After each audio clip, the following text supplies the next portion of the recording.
In this lecture, let's look at another type of series, which is called the telescoping series. Unlike the geometric series, a telescoping series does not have a general form.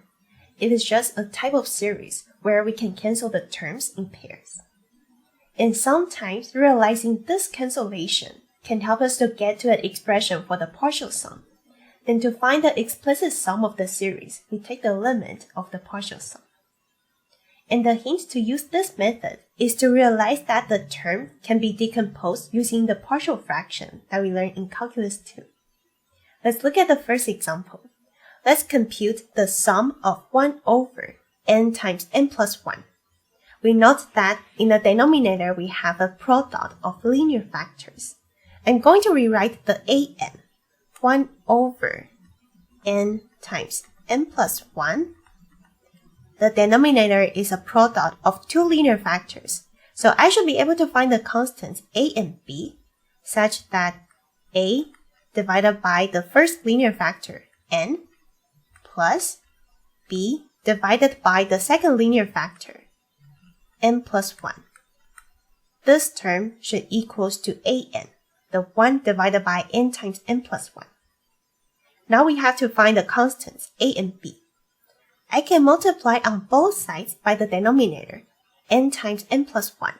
So on the left-hand side, I'm left with the 1. On the right-hand side, I have a times n plus 1, then plus b times n. Then I'm going to compare the powers. I have n to the power of 1 and the constant. For n to the power of 1, on the left-hand side, I have 0. On the right-hand side, I have a plus b. How about the constant? On the left-hand side, I have 1, and on the right-hand side, I have a. So I get that a equals to 1, and if I substitute this back to the first equation, I get b equals to negative a, which is negative 1. So, I get that 1 over n times n plus 1 also equals to 1 over n minus 1 over n plus 1. Then let's write out the nth partial sum using this form. So I get the nth partial sum as n. It would be the first term is when n equals to 1. That is 1 over 1 minus 1 over 2. Then plus a2, which is 1 over 2 minus 1 over 3. Then plus a3, which is 1 over 3 minus 1 over 4. And until I get to plus an. An is 1 over n minus 1 over n plus 1. Then we notice that some terms can cancel out in pairs. The second term in A1 can cancel out with the first term in A2.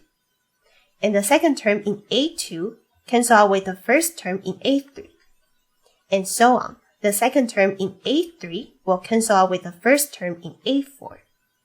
And for an, the first term in an will cancel out with the second term in the term in front of this, which is an minus 1.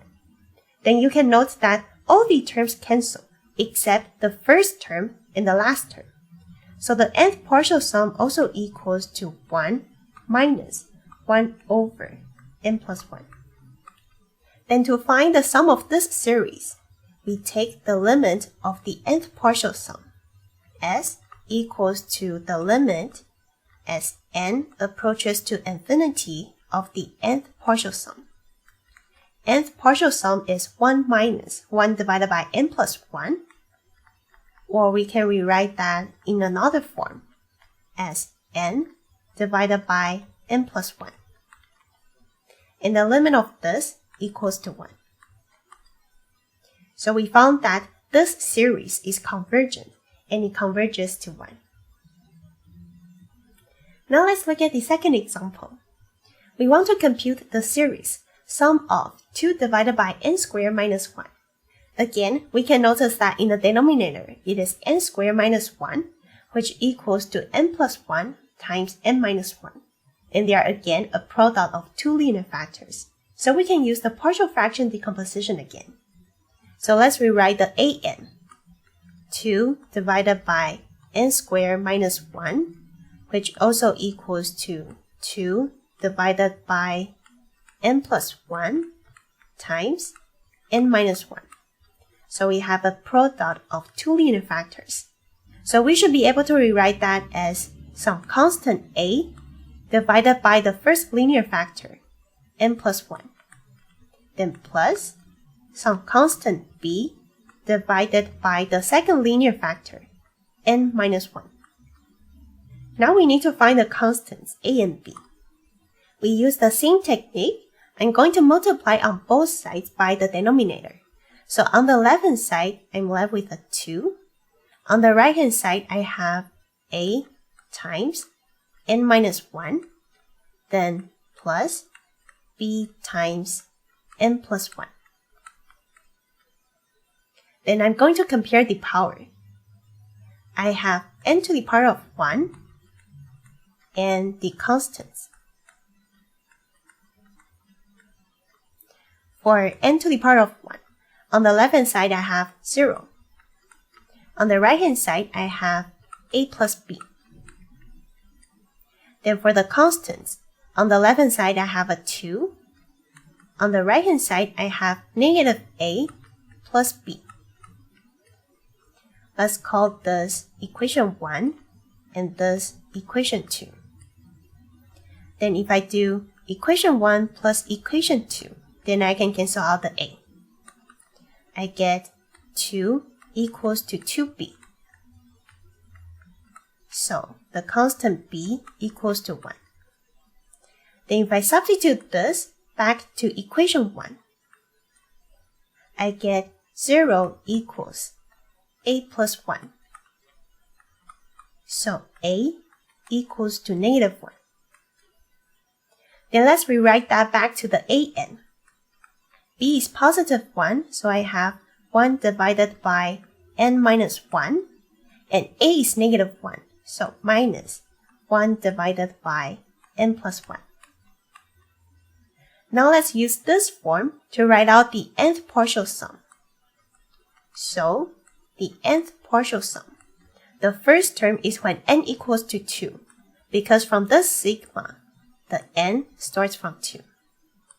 So the first term is 1 over 2 minus 1 minus 1 over 2 plus 1, which is 3. Then plus a2 when n equals to 3. So 1 divided by 3 minus 1, then minus 1 over 3 plus 1, that is 4. Then this third term will be 1 over 3 minus 1 over 5. And that keeps going until we get to an. An will be 1 over n minus 1 minus 1 over n plus 1.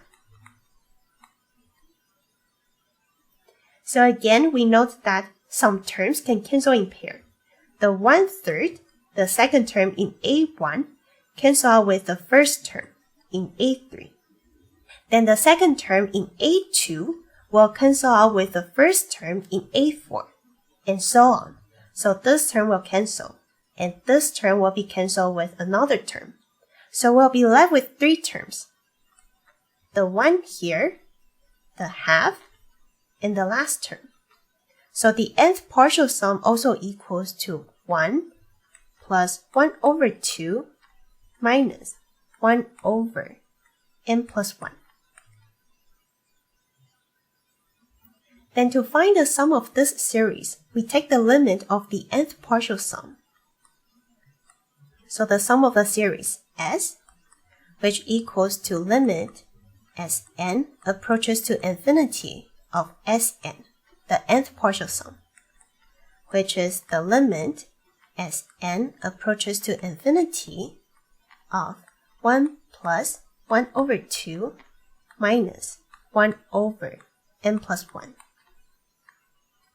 The third term approaches to 0 as n approaches to infinity, so the sum of this series equals to 1 plus 1 over 2, which is 3 over 2.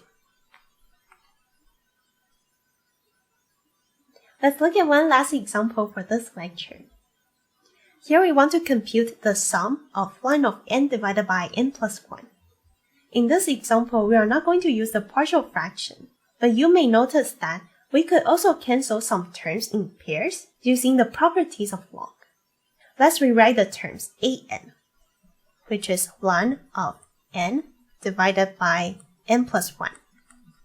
We use properties of log. We can rewrite that as ln of n minus ln of n plus 1. So, using the later expression, let's write down the nth partial sum. It would be ln of 1 minus ln of 1 plus 1, which is ln of 2. So this is a1, then plus a2, which is ln of 2 minus ln of 3. And I keep adding the terms until I get to an, which is ln of n minus ln of n plus 1. And we can note that the terms cancel in pairs. The second term in a1, ln of 2, cancel out with the first term in a2. Then the second term in a2 cancel out with the first term in a3. Similarly, the first term in an will cancel out with the second term in an minus 1. So we'll be left with two terms, the first and the last term. So the nth partial sum also equals to ln of 1 minus ln of n plus 1. Ln of 1 also equals to 0, so the nth partial sum also equals to negative of ln of n plus 1. So, the sum of this series, S, which is the limit of the nth partial sum as n approaches to infinity, which is the limit as n approaches to infinity of negative ln of n plus 1. And as n approaches to infinity, ln of n plus 1 also approaches to infinity. Then with a negative sign in front, we note that the sum of this series diverges to negative infinity. And that is the end of the lecture. So in this lecture, we look at the telescoping series. Unlike the geometric series, it does not have a general form. Telescoping series is a type of series where we can cancel terms in pairs. And we look at three examples. The first two examples, we can rewrite the an using partial fraction decomposition. In the third example, we use the log property to rewrite the an.